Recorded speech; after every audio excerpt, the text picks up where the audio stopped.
Assalamualaikum warahmatullahi wabarakatuh. Waalaikumsalam warahmatullahi wabarakatuh. A'udzu billahi minasy syaithanir rajim. Bismillahirrahmanirrahim.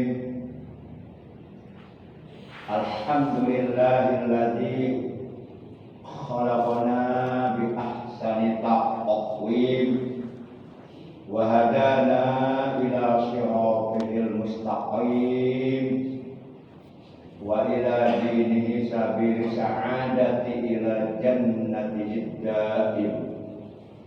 Asyhadu an la ilaha illallah al-malikul qudusus salam wa asyhadu anna sayyidana Muhammadan abduhu wa rasuluh.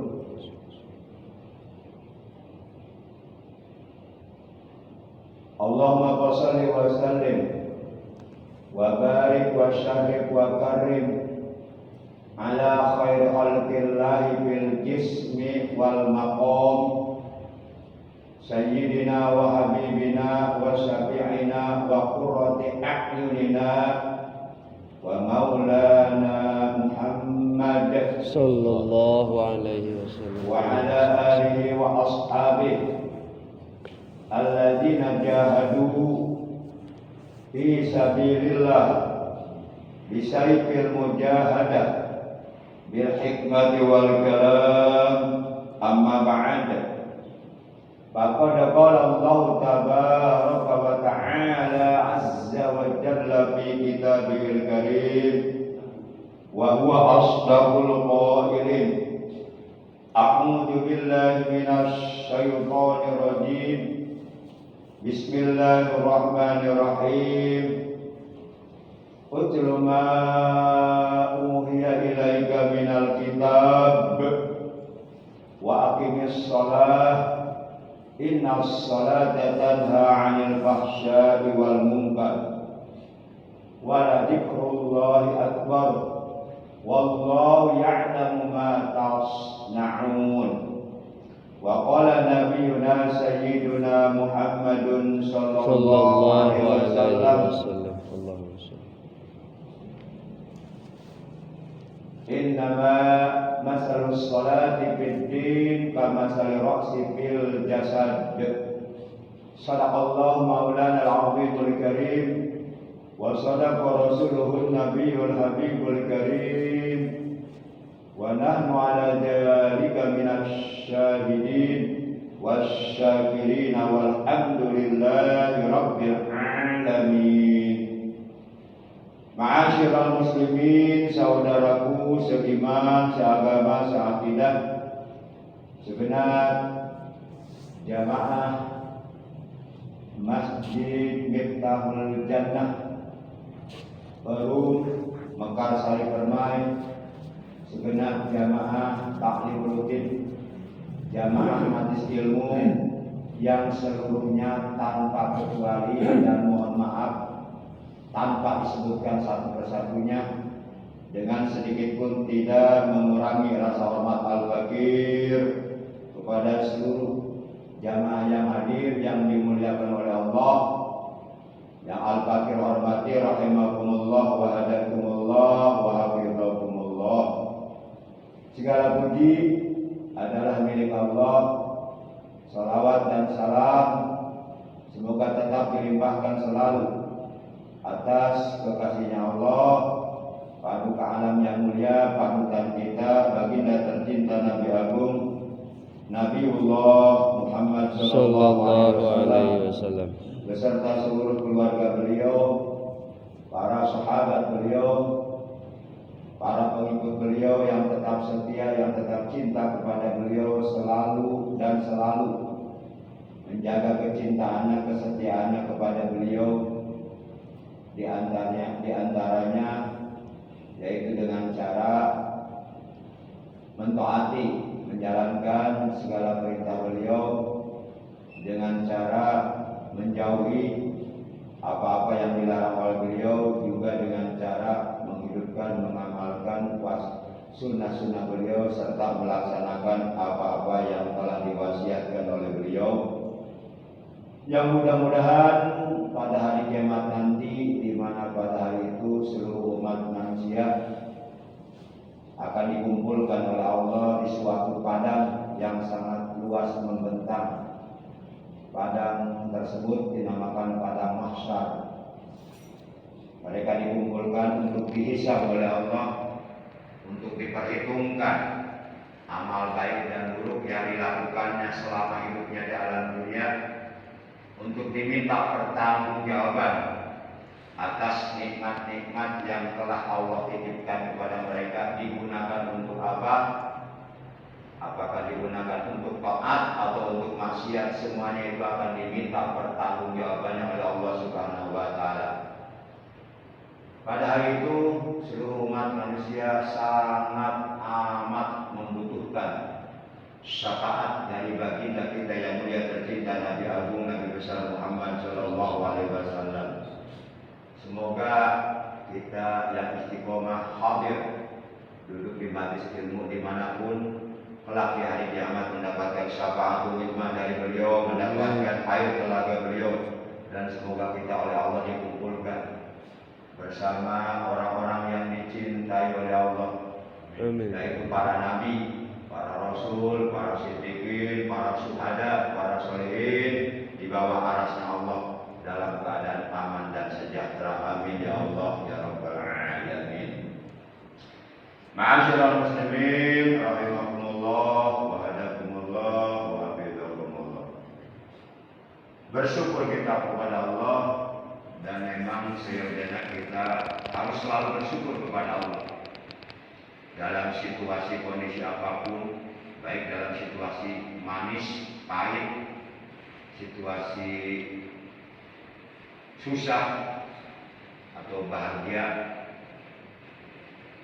Dalam situasi kondisi apapun, dalam keadaan bagaimanapun, seyogyanya kita harus selalu bersyukur kepada Allah Subhanahu wa taala dan membuktikan, memanifestakan syukur kita kepada Allah dengan cara menggunakan nikmat-nikmat dari Allah untuk melakukan perbuatan-perbuatan yang diridhoi oleh Allah.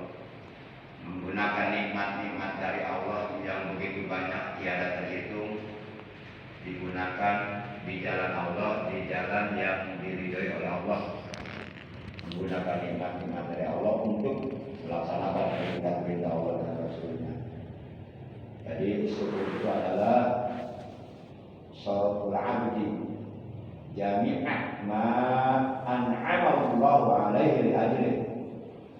Seorang hamba mentasawufkan, menggunakan nikmat Allah untuk sesuatu yang diridhoi oleh Allah. Semoga kita dan keluarga kita oleh Allah dijadikan hamba-hamba Allah yang pandai bersyukur kepada Allah Subhanahu wa taala.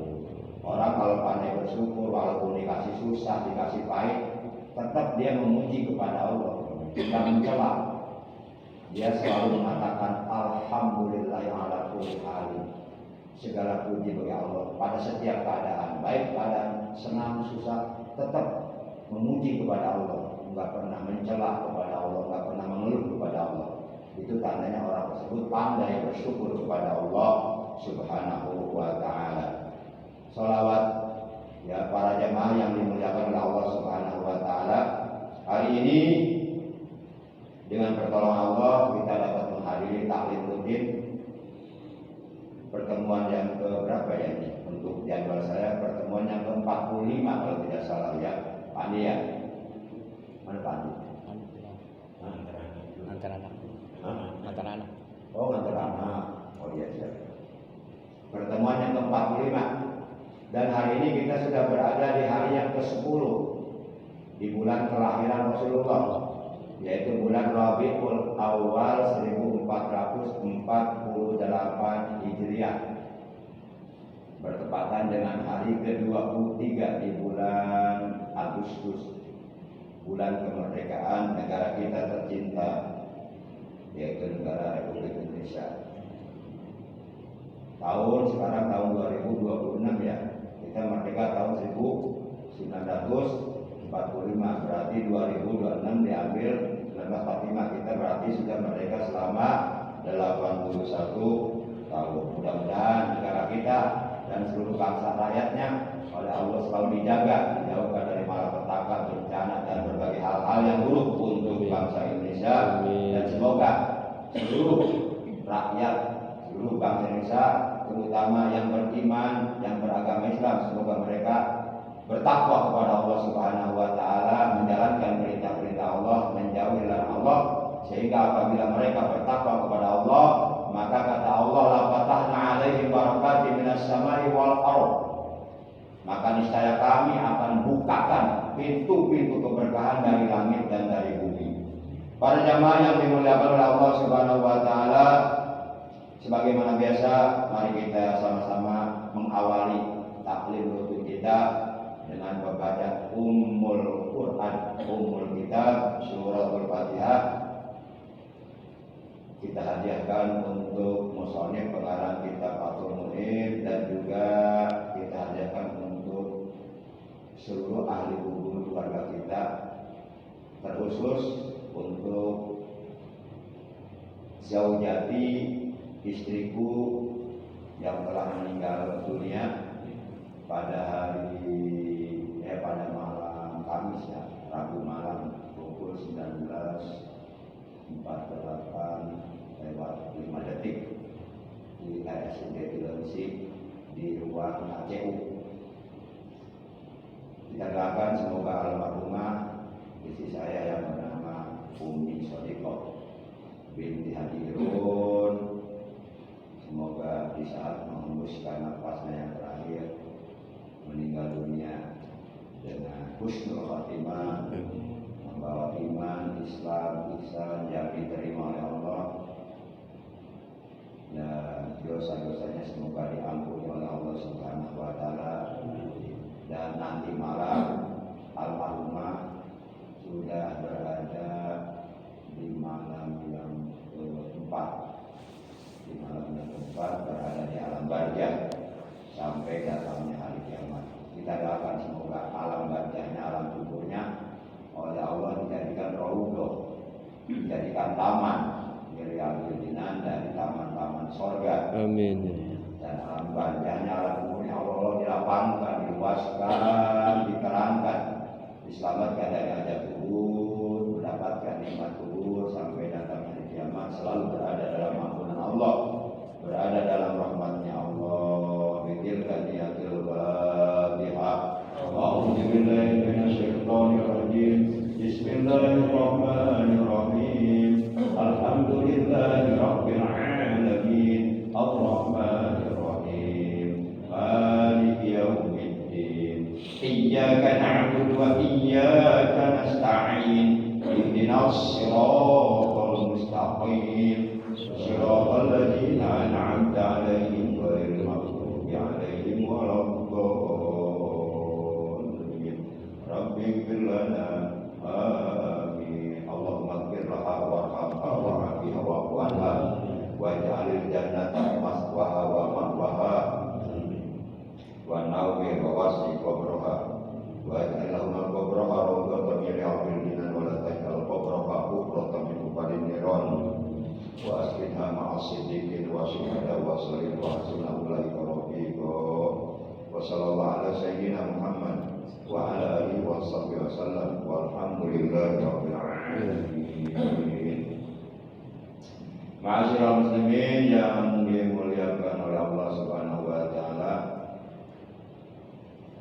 sebelum kita melanjutkan pembahasan ilmu fikih dengan referensi kitab Fathul Mu'in, oleh karena ini bulan adalah bulan yang sangat amat mulia, bulan yang menyebabkan Allah menurunkan Al-Quran, bulan yang menyebabkan Allah memerintahkan kita untuk sholat menyembah kepada Allah secara langsung, bulan yang menyebabkan seluruh alam semesta diciptakan oleh Allah, termasuk surga dan yang lainnya.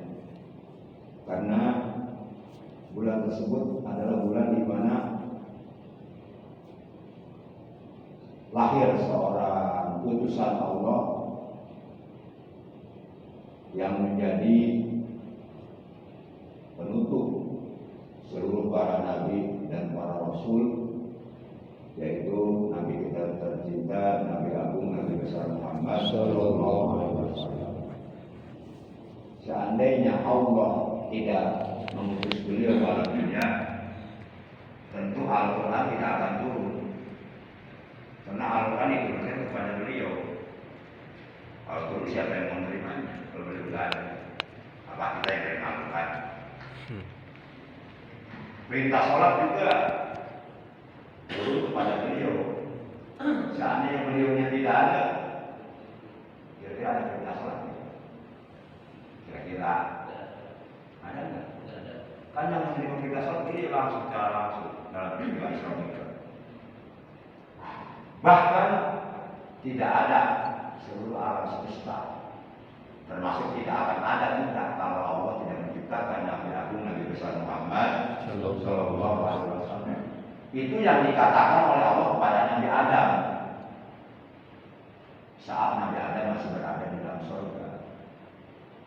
Kata Allah kepada Nabi Adam, "Sadaqta ya Adam, innahu lahul khalqi layya, laula lahu la khalaqtuka."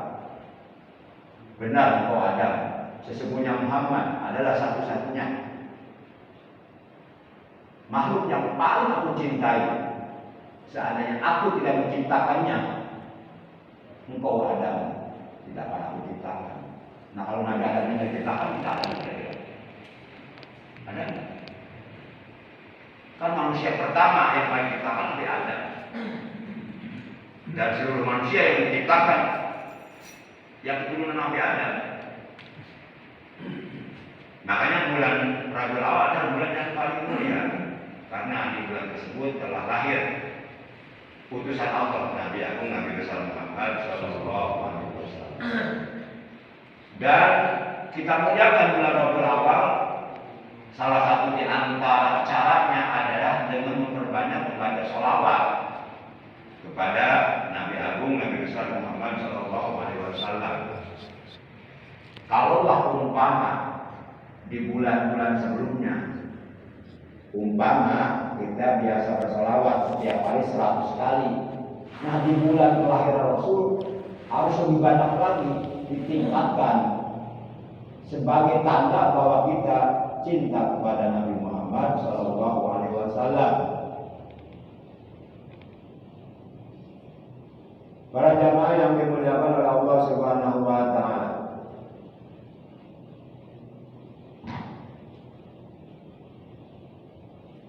Nabi kita, Nabi besar Muhammad Sallallahu Alaihi Wasallam,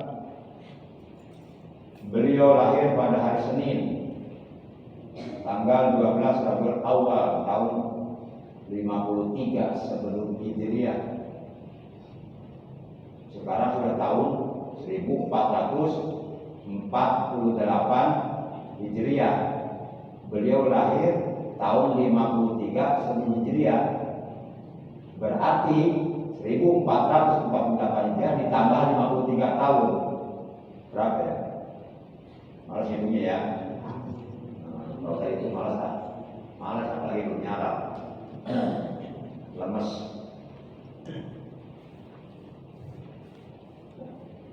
Tahun kelahiran beliau Tusama'an al-Fil, dinamakan tahun Fil, sehingga dalam Al-Quran ada salah satu surah namanya surah Al-Fil yang mengandung arti gajah. Kenapa tahun kelahiran beliau Tusama bi'amil fil, dinamakan tahun fil, tahun gajah, karena memang pada tahun kelahiran beliau ada 60.000 tentara bergajah, 60.000 tentara mengendarai kendaraan yang bernama gajah. Kalau dulu kan belum ada mobil, kendaraannya gajah, kuda. Dulu belum ada mobil. 60.000 tentara bergajah ini datang dari sebuah kota yang bernama kota Najasyi. 60.000 tentara bergajah ini dipimpin oleh seorang raja kafir yang sangat amat jolim bernama Abraha. Mereka datang menuju kota Makkah Al-Mukarramah untuk apa? Dengan niat yang buruk untuk menghancurkan Ka'bah. Namun alhamdulillah Ka'bah dijaga oleh Allah sampai saat ini. Ka'bah masih berdiri dengan kokoh. Dan setiap saat Ka'bah itu ditawafi oleh jutaan ribu malaikat. Dan setiap bulan haji tiba, Ka'bah ditawafi oleh jutaan umat manusia dari berbagai belahan dunia dengan berbeda warna kulit, bahasa, dan bangsa. Akhirnya 60.000 tentara bergajah ini, apa yang mereka usahakan menjadi sia-sia. Mereka tidak berhasil menghancurkan Ka'bah sampai saat ini. Ka'bah masih ada.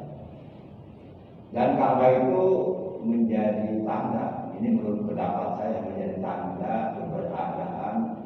Selama Ka'bah ada, insya Allah lagunya tidak akan ada kiamat. Tapi kalau Ka'bah sudah tidak ada, ya begitulah kira-kira. Para jamaah yang dimuliakan oleh Allah Subhanahu wa Ta'ala.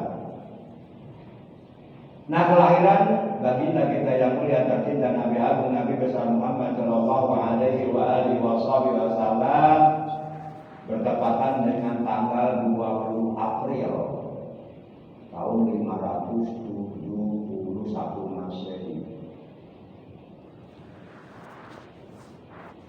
Nah, selain beliau lahir ke alam dunia, diutus oleh Allah ke alam dunia sebagai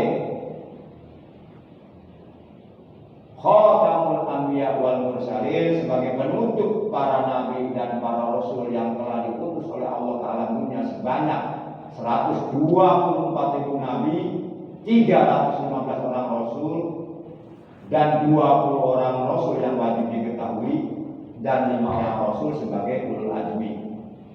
Nah, selain itu beliau diutus oleh Allah ke alam dunia dengan membawa ajaran agama Islam, dinul haqq, agama yang hak, agama Allah. Bukti-bukti kerasulan beliau, bukti-bukti kenabian beliau adalah Allah menurunkan kitab suci Al-Quran kepada beliau, dan Allah memberi berbagai macam mukjizat yang tidak bisa dipelajari oleh manusia. Juga beliau diutus ke alam dunia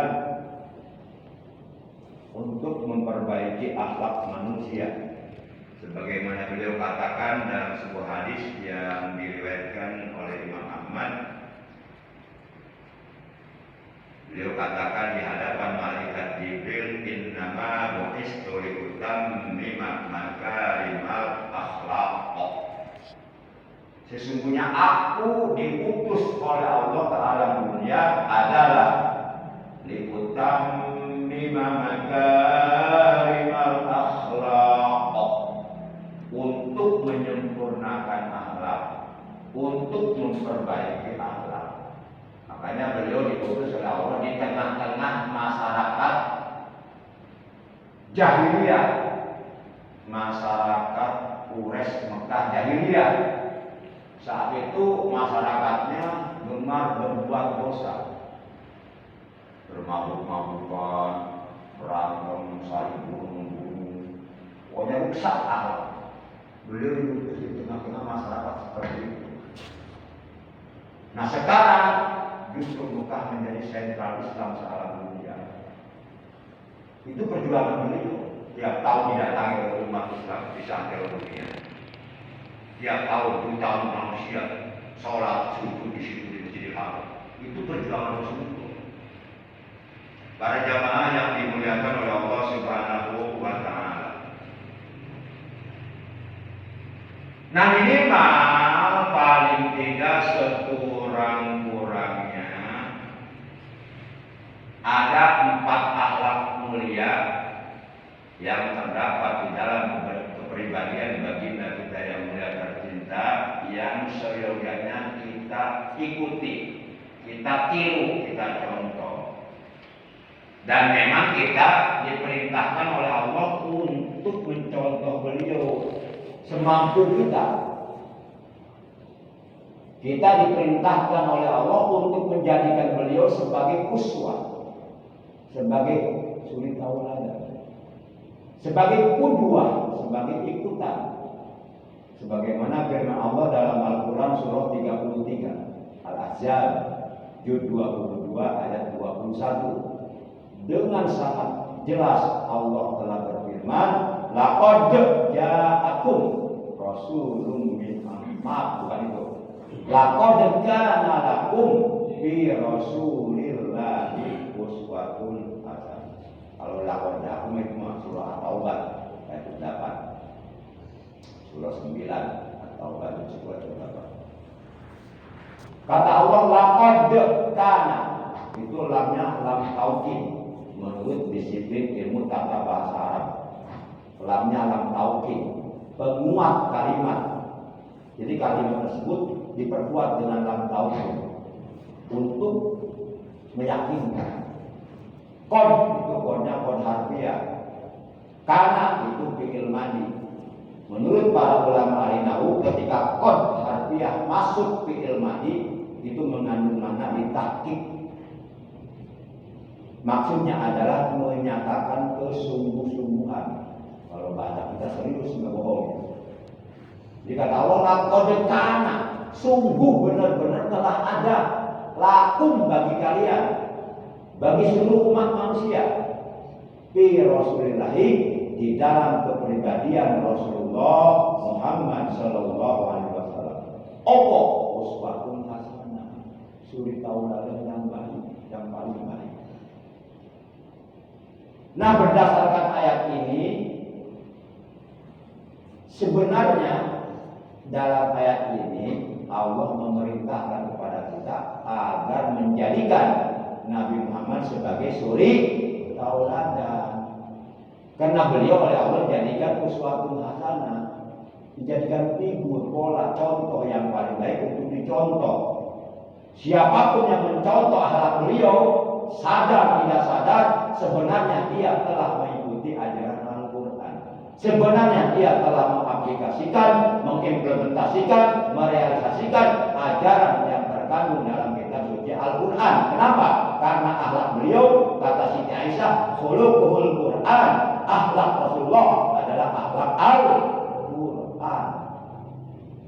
Itu yang ditanyakan oleh para sahabat ketika Siti Aisyah ditanya oleh para sahabat tentang kepribadian suaminya, yaitu Nabi Muhammad.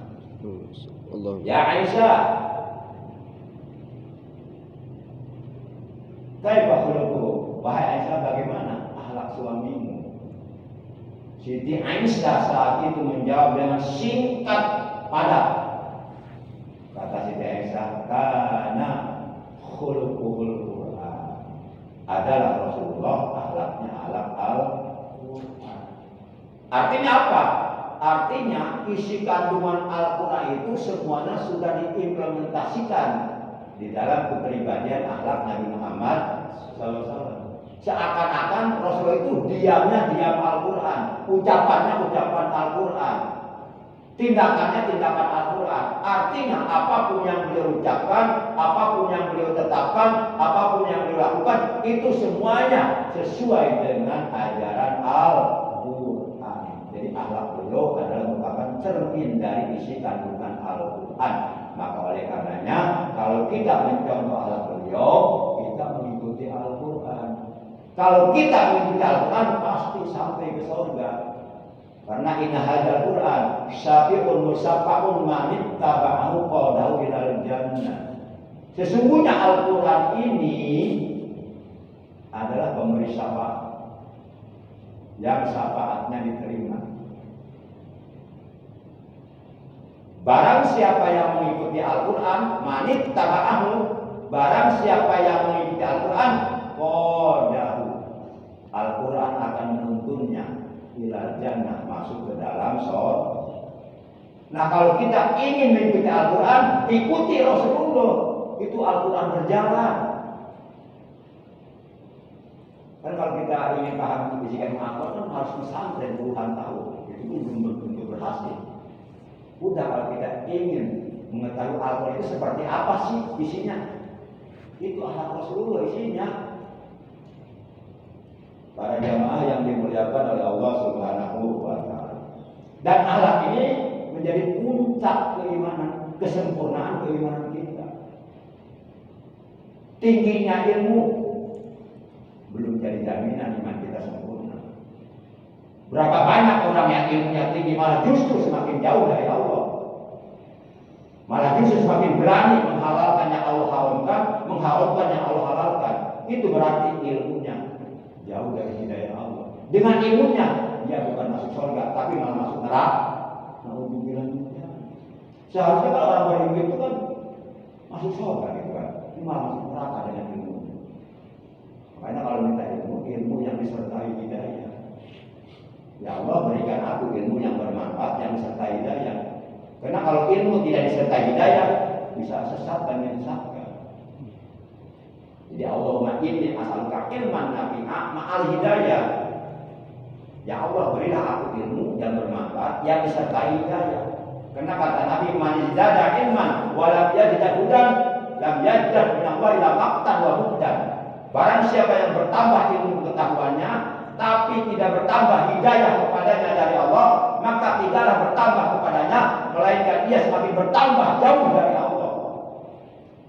Seharusnya dengan ilmu kita semakin bertambah dekat kepada Allah. Ini malah semakin jauh dari Allah dengan ilmu. Itu ilmu yang menyesatkan dirinya. Seharusnya dengan ilmu kita semakin bagus akhlak kita, semakin tawadu. Ini malah semakin sombong. Itu ilmu tidak bermanfaat, tidak berkah. Namun dibilang dari kita mohon kepada Allah ilmu yang bermanfaat, yang barokah. Para jamaah yang dimuliakan oleh Allah Subhanahu wa Ta'ala. Jadi Rasulullah itu untuk memperbaiki akhlak manusia. Yang beliau sampaikan saat itu kepada di hadapan malaikat Jibril itu ketika beliau membatalkan diri masuk untuk kota Taif. Kan beliau di Mekah mendapatkan berbagai macam tantangan, rintangan, caci maki, hinaan, siksaan, pokoknya menyedihkan. Termasuk orang-orang yang itu beliau juga mendapatkan siksaan dari orang-orang kafir Mekah. Nah, sebelum beliau hijrah ke Madinah, beliau sempat mau pergi ke kota Taif. Dan memang ada kerabat beliau di Taif. Tapi oleh karena masyarakat Taif sudah dihasut oleh Abu Jahal, Abu Lahab, bahwa dedekot kafir. Apabila datang masuk ke kotamu seorang yang bernama Muhammad, jangan kamu terima, tolak saja, kalau perlu bunuh saja. Makanya ketika beliau Rasulullah SAW masuk ke Taif, itu bukan mendapatkan sambutan, tapi malah mendapatkan sambitan. Beliau dilempari dengan batu kerikil yang tajam oleh masyarakat Taif. Sampai beliau berdarah-darah tubuh beliau yang dimuliakan oleh Allah disakiti oleh manusia ya.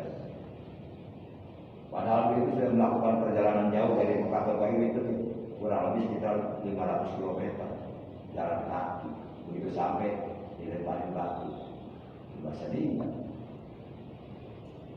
Tapi beliau sudah kecewa karena keluhuran akhlak.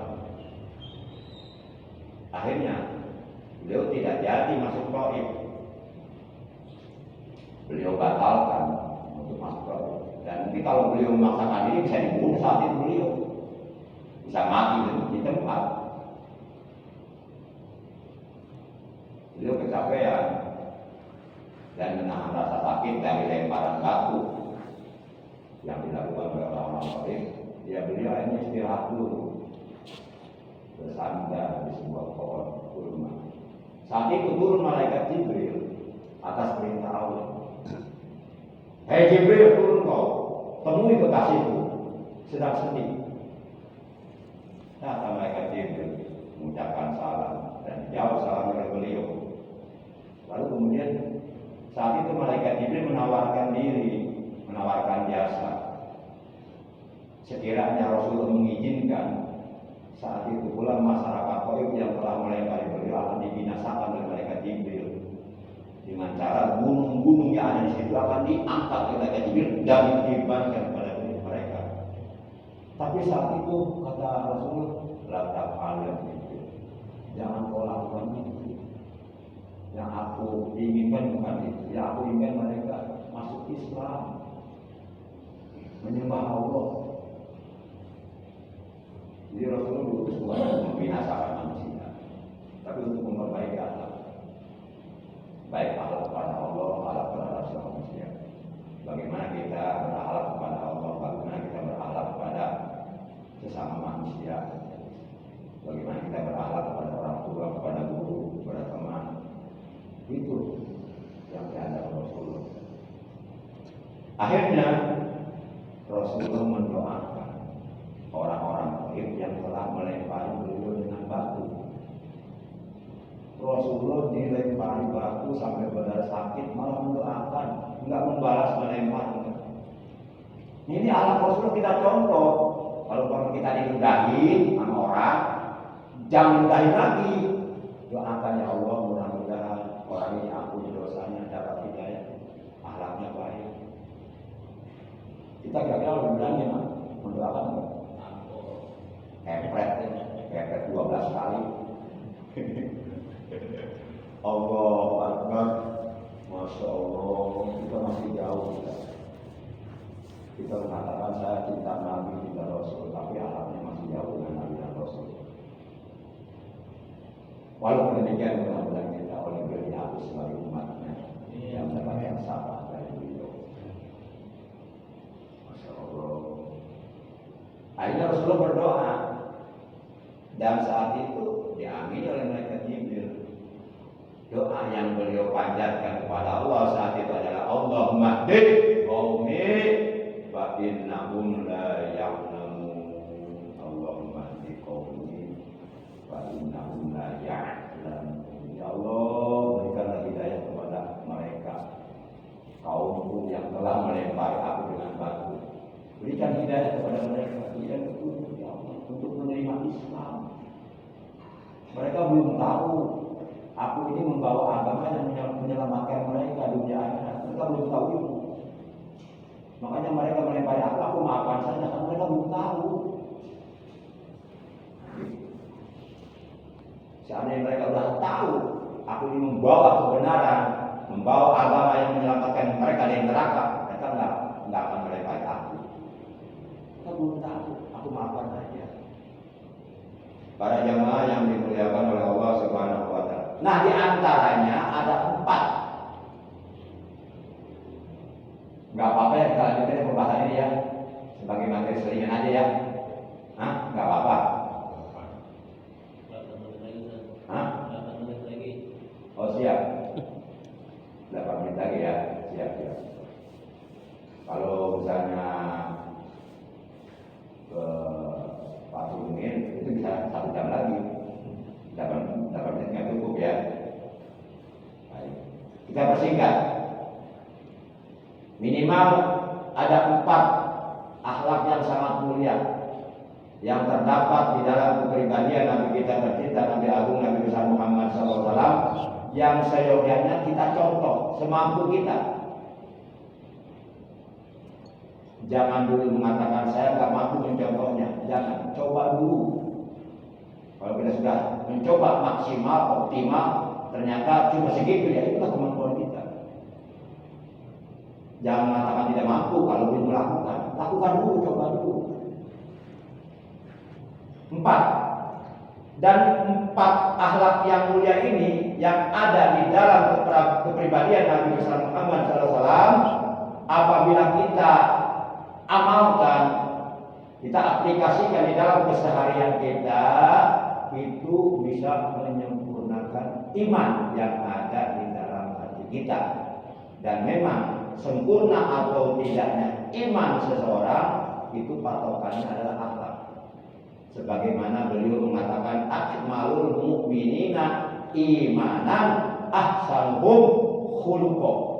Orang mukmin yang paling sempurna imannya adalah mereka yang paling bagus akhlaknya, yang paling baik akhlaknya. Bahkan dalam hadis riwayat yang lainnya beliau bersabda, inna ahabbakum ilayya wa aqrabakum minni majlisan yaumil qiyamah ahasinukum akhlaqa. Sesungguhnya yang paling aku cintai di antara kalian dan tempat duduknya paling dekat dengan nanti di hari kiamat adalah ahasinukum akhlaqa, adalah kamu yang paling bagus akhlaknya. Rasul sangat senang ketika melihat umatnya akhlaknya bagus. Beliau akan mencintai orang tersebut, dan orang tersebut nanti di hari kiamat akan dipanggil oleh beliau, dipersilakan duduk dekat dengan beliau. Rasul akan mengatakan kepadanya, ya fulan bin fulan, ta'al, idris sunnah, qariban minni. Wahai fulan bin fulan, sinilah kemari, duduklah dekat, duduklah di sampingku. Sementara yang lain tidak dipanggil karena orang ini akhlaknya bagus. Mudah-mudahan ya akhlak kita dibimbing oleh Allah. Karena kalau ada bimbingan oleh Allah susah. Kadang-kadang orang baru pintar sedikit sudah sombong, sudah merasa paling hebat, sehingga mengecilkan orang lain. Itu akhlaknya buruk. Justru orang berilmu itu semakin tawadu, dibatasi ketika kosong begini, tapi ketika berisi beruntung. Tawadu. Nah, 4 akhlak mulia yang seyogianya kita contoh yang berada di dalam kepribadian Nabi kita, yang apabila kita amalkan itu dapat menyempurnakan iman. Pertama adalah hirim, kedua tawadu, ketiga sakho, keempat husnul khuluq. Hal ini sebagaimana diterangkan di dalam kitab Ihya Ulumuddin buah karya Al-Faqih Syekh Abu Hamid Muhammad bin Muhammad Al-Ghazali. Beliau menukil perkataan dari seorang ulama sufi agung kenamaan ahlul mukasafah yang bernama Syekh Junaidi Al-Baghdadi radhiyallahu anhu mengatakan bahwa arba'un tarfa'ul abda a'la darajat, arba'un tarfa'ul abda ila a'la darajat wa in qalla 'amaluhu wa 'ilmuhu. Al-hilm wa tawadhu wa sakha'u wa husnul khuluq wa huwa kamalul iman. Ada 4 perkara seorang hamba akan diangkat derajatnya oleh Allah ke derajat yang paling mulia, walaupun amalnya sedikit, walaupun ilmunya cetek. Tapi kalau di dalam dirinya memiliki 4 akhlak yang mulia ini, akan diangkat derajatnya oleh Allah. Pertama, hilim, sifat hilim. Hilim itu penyantun, penyabar, sobar juga. As-sabur juga ada sobar, hilim juga ada sobar. Tapi ada bedanya. Kalau as-sabru yang mengandung arti sobar, itu ketika dihina tidak marah, diam, tidak membalas walaupun mampu. Itu namanya sobar. Tapi kalau hilim, dihina malah memberi makanan kepada yang menghina. Itu adalah Rasulullah. Diludahin malah menjenguk yang meludahinya ketika ia sakit. Itu adalah Rasulullah. Itu hilim itu. Dihina malah memuji kepada yang menghinanya, dibenci malah mencintai kepada yang membencinya. Kita kalau dibenci gimana? Saya mengatakan, memang lu aja yang bisa membenci, gue juga bisa benci lu. Kita malah lawan sama. Nah, Rasulullah dibenci malah mencintai kepada yang membencinya. Itu Rasulullah akhlaknya. Yang kedua, tawadhu. Man tawadhu'a rafa'ahu wa man takabbara wada'ahu. Barang siapa yang bersikap tawadu, maka akan diangkat derajatnya oleh Allah. Dan barang siapa yang selalu bersikap sombong, adibunan congkak, merasa diri lebih baik dari orang lain, kemudian orang lain dikecil-kecilkan, diremehkan, dihinakan, maka Allah akan merendahkan dia. Tawadu itu penting, kawan. Itu akhlak Rasulullah. Yang ketiga, sahok, dermawan. Rasul itu orangnya dermawan. Kalau Rasulullah nih umpama mau makan nih, nasi dikirim udah dipegang, mau dimakan, tiba-tiba ada pengemis datang, Rasulullah nggak jadi makannya, diberikan nasi kepada pengemis, walaupun dia nggak jadi makannya. Itu hak Rasulullah. Kita bisa nggak begitu kira-kira? Bisa nggak kira? Kepada dia sih kan? Sedikit bisa, sedikit tidak kali. Mudah-mudahan ya kita bisa seperti itu ya. Kita nih mau makan roti, tiba-tiba ada pengemis, Pak, kasihani saya Pak, saya lapar, sudah belum makan dari pagi. Dikasih nama dia, berikan makanan kita ya. Rotinya mahal lagi, boleh ngutang lagi. Allah, Masya Allah. Yang terakhir, husnul bagus. Nah, apabila 4 akhlak mulia ini ada dalam diri seseorang, kata Syekh Junaid Al-Baghdadi, huwa kamalul iman, maka orang tersebut imannya sempurna. Jadi kalau kita ingin mengetahui seseorang imannya sudah sempurna atau belum, lihat di dalam diri orang tersebut ada enggak sifat hilirnya, ada enggak sifat tawaduknya, ada enggak sifat sahonya, bagaimana akhlaknya, bagus apa tidak, bagaimana ucapannya, bagaimana sikapnya, bagaimana perbuatannya. Kalau yang 4 ada, itu menunjukkan bahwa iman yang berada di dalam hatinya sempurna. Demikian, oleh karena 8 menitnya sudah habis ya, untuk pembahasan ilmu fikihnya nggak ada waktu kehabisan. Ini sebenarnya baru mukadimah ya, belum masuk ngaji nih, belum masuk pembahasan. Tapi mudah-mudahan walaupun demikian ini dijadikan ilmu yang bermanfaat oleh Allah. Amin, amin ya Allah. Menyelamatkan kita dunia dan akhirat. Karena kita cari ilmu bukan untuk pintar, tapi untuk jadi orang benar. Buat apa pintar kalau nggak benar? Nggak ada artinya.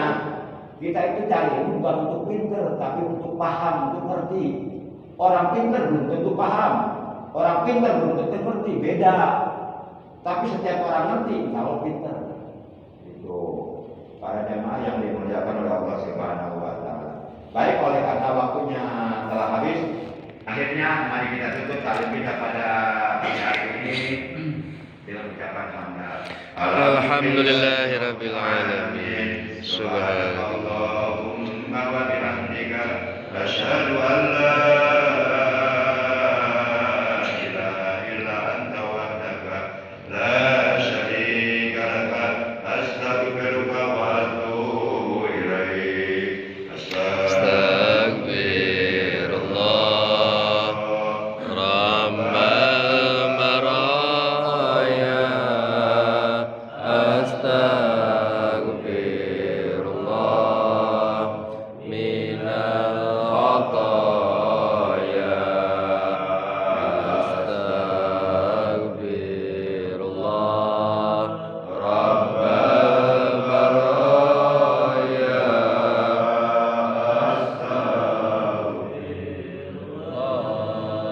Minal khataya.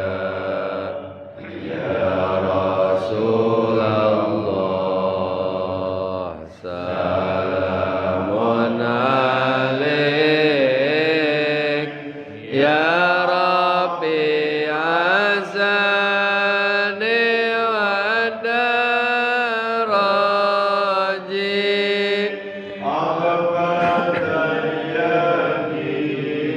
Qatal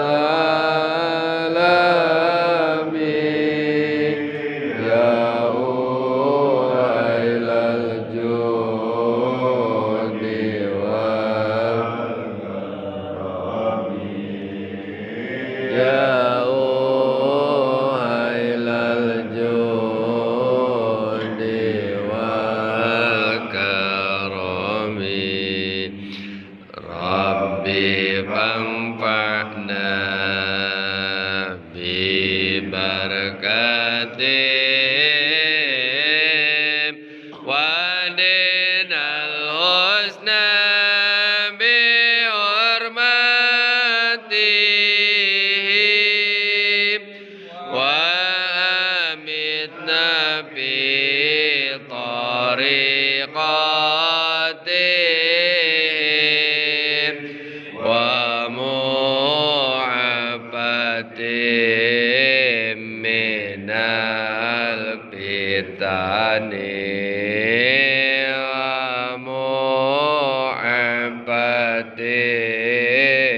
minal fitani.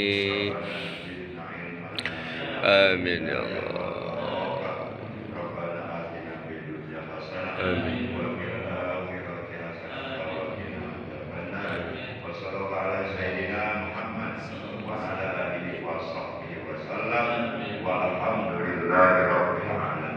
Terima kasih. Mohon maaf. Assalamualaikum warahmatullahi wabarakatuh. Sallallahu ala Muhammad sallallahu alaihi wasallam. Sallallahu ala Muhammad Sallallahu alaihi wasallam. Sallallahu ala Muhammad. sallallahu alaihi wasallam. Sallallahu ala Muhammad sallallahu alaihi wasallam. Sallallahu ala Muhammad sallallahu alaihi wasallam. Sallallahu ala Muhammad. Ya Rabbi salli wa sallim. Allahumma salli wa sallim.